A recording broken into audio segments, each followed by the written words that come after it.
నువ్వు ఆయన ప్యాకేజ్ ఇస్తేనో ఆయన ఏదో ఇస్తేనో జగన్మోహన్ రెడ్డి గారి ప్రభుత్వం మీద సిబిఐ ఎంక్వైరీ చేయాలని లెటర్ రాసేటట్టి స్థాయికి దిగజారిపోయినటువంటి పరిస్థితిలో ఉన్నామనే విషయాన్ని ఈ సందర్భంగా నేను చెప్పదలుచుకున్నాను. మరొక విషయాన్ని చాలా స్పష్టంగా మరొకసారి రీట్రేట్ చేస్తున్నాను. ఈ జనసేన తెలుగుదేశం పార్టీ కలయిక రెండు అరాచక శక్తుల కలయిక. ఈ కలయిక రాష్ట్రానికి ఆరోగ్యకరం కాదు. ఈ కలయిక ఈ రాష్ట్రాన్ని సర్వనాశనం చేయడానికి పనికొచ్చేదే. వీళ్ళు గెలిచేవాళ్ళు కాదు, చచ్చేవాళ్ళు కాదు.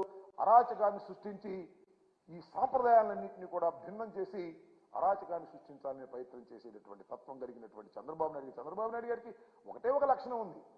అధికారంలో ఉంటే అందరూ ప్రశాంతంగా ఉండాలి, పోలీసు వ్యవస్థ మంచిదని చెప్పాలి. అధికారం పోయిందంటే తగాదాలు సృష్టించాలి, గొడవలు సృష్టించాలి, పోలీసుల మీద ఎగబడాలి. ఇది చంద్రబాబు నాయుడు గారి నైజం. ఇది నేను చెప్పిన మాట కాదు, ఆయన తోడెల్లుడే పుస్తకంలో రాసినటువంటి సత్యాలు. మన ఎన్టీ రామారావు గారు కూడా అనేక సందర్భాల్లో పాపం ఆయన్ని దించేసిన తర్వాత చెప్పినటువంటి సందర్భాలు కూడా ఉన్నాయి. అవన్నీ చూసుకోమని మనవి చేస్తున్నా.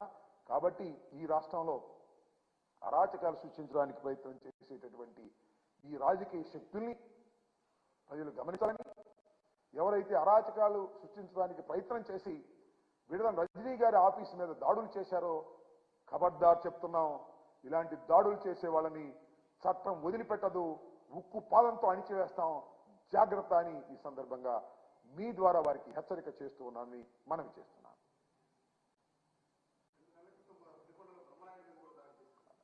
మొన్న కూడా బ్రహ్మనాయుడు గారి మీద దాడి చేసినటువంటి సంఘటన మీరు చూశారు. ఎక్కడైనా దాడి చేయటమే, దాడి చేసి అరాచకాన్ని సృష్టించాలి అనేటువంటి ఆలోచనతో వాళ్ళ మైండ్ సెట్ ఉంది. నేను మీకు చెప్తున్నా కదా, నేను ఖమ్మం బంధువుల మ్యారేజ్కి వెళ్తే అక్కడ నా మీదకి వచ్చారు పనికి మాలిన వాళ్ళు. అందరూ ఒకే సామాజిక వర్గం. చిత్రమైన విషయం.